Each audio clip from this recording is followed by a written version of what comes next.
राहुल चलिए हो गांधी गया को अभी। आतंक आप पॉलिटिकल सवाल की दिशा में न जाइए, मैं दृढ़ता से नहीं जवाब दूंगा। बार बार कहना पड़े अच्छा नहीं लगता। अब दोस्तों, वक्फ संशोधन बिल के खिलाफ पूरे देश में चल रहे विरोध के बीच देश के गृह मंत्री अमित शाह ने एक बहुत बड़ा ऐलान किया है।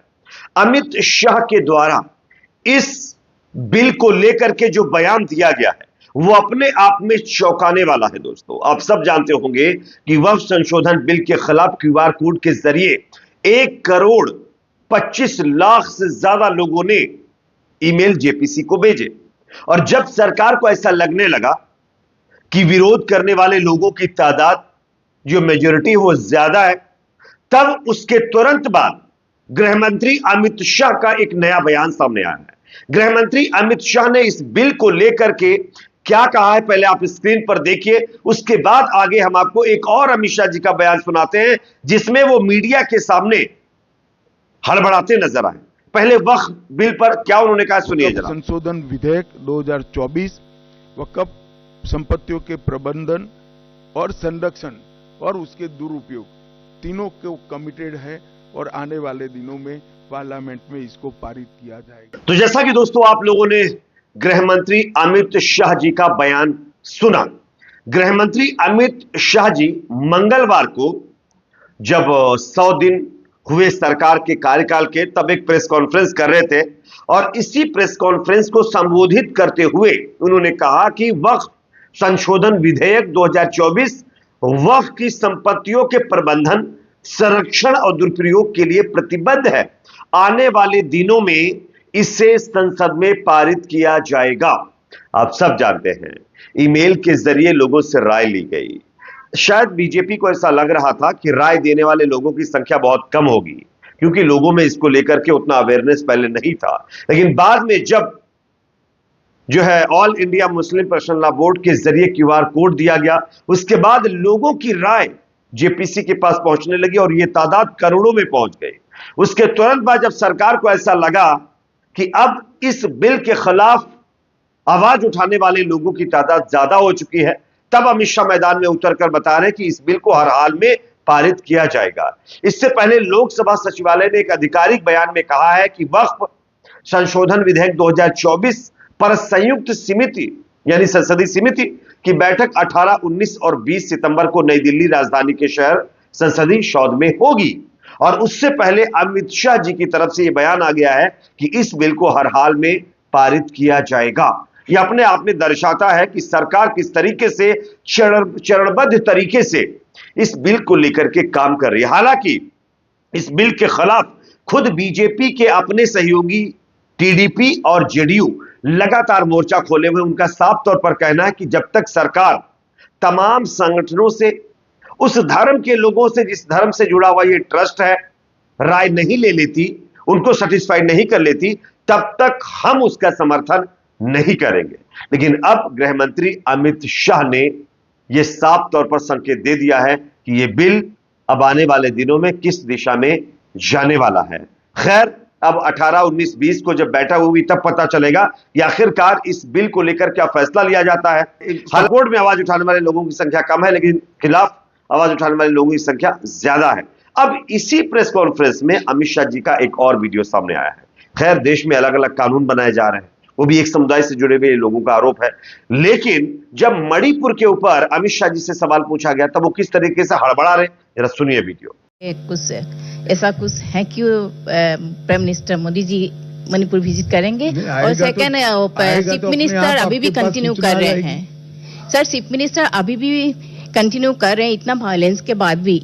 आप कुछ प्लान है ऐसा करने का मणिपुर का? सवाल कर सकते हैं, बहस नहीं कर सकते सर।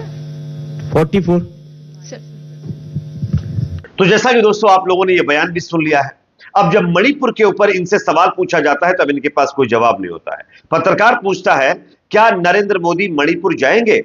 अमित शाह बोलते हैं कि ऐसा होगा तो अपने आप सूचना आ जाएगी।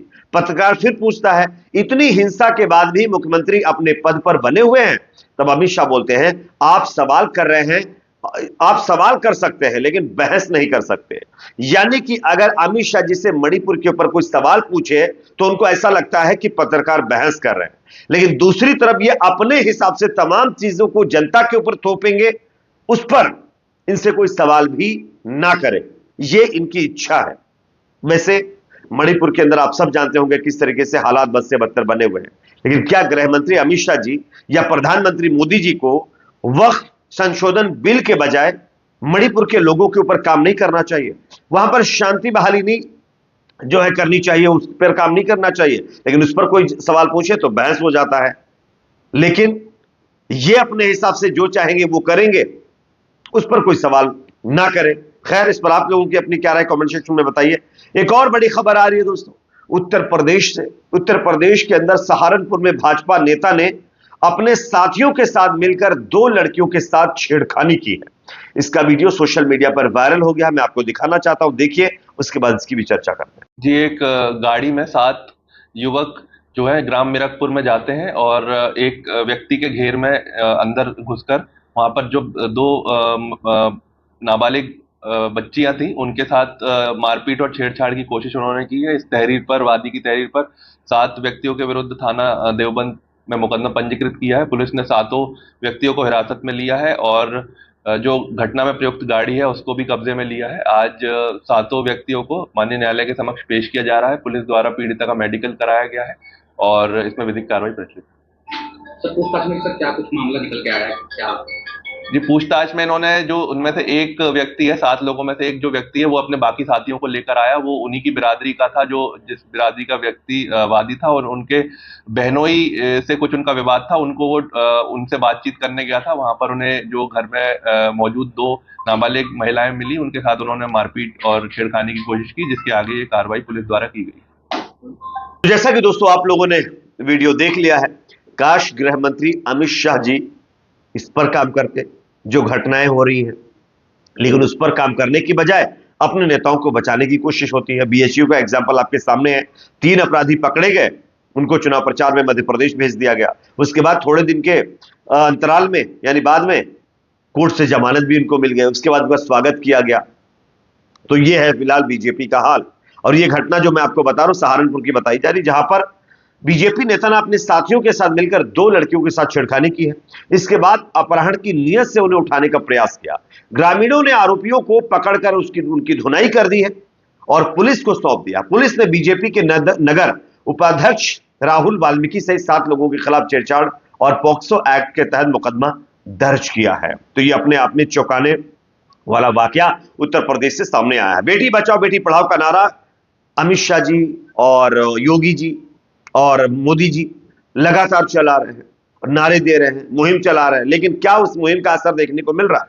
आए दिन बीजेपी नेता इसी तरीके से बेटी बच्चियों के साथ गलत काम करते हुए पकड़े जा रहे हैं। वो चाहे उत्तराखंड का मामला हो, चाहे यूपी का मामला हो, चाहे किसी और प्रदेश का मामला हो, लेकिन इस पर कोई बोलने के लिए तैयार नहीं है। इस पर आप लोगों की अपनी क्या राय है? आप इस पर क्या सोचते हैं? कमेंट सेक्शन में जरूर बताइए। इस वीडियो को ज्यादा से ज्यादा आप लोग लाइक करिए, शेयर करिए, चैनल पर नए तो सब्सक्राइब जरूर करें।